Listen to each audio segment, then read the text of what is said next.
The JWT verify function verifies a JSON web token and retrieves the contents in JSON format when successfully verified. Token is a string containing the JSON web token. With claims is a string representation of a JSON document that should be matched against the token's payload during verification. Algorithm is the signing algorithm used in the token. Secret is the key used to sign the token. Password is the password that protects the secret. This function is only available in Tiva Integrator. In this example, I'm creating a secure JSON web token and then verifying whether a JSON field exists in the token's payload. If it verifies correctly, the result will be a JSON document and information can then be retrieved from it. First, I create a JSON web token and store it in a string variable sjwt.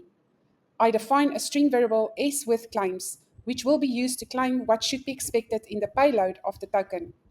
In this case, I'm verifying if the field address with value localhost is in the payload. I also define the algorithm into a string variable salgorithm to be used in the verification process.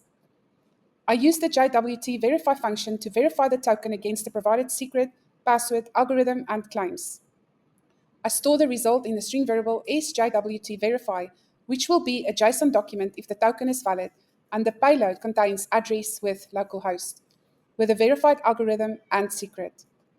If sjwt verify is not blank, extract just the payload from the verified JWT using JSON get and store it in the variable stm1 params. Finally, export it to the file name tm1params.json.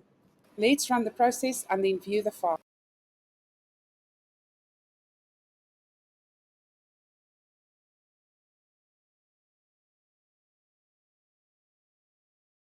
After executing the process, the file will look like this.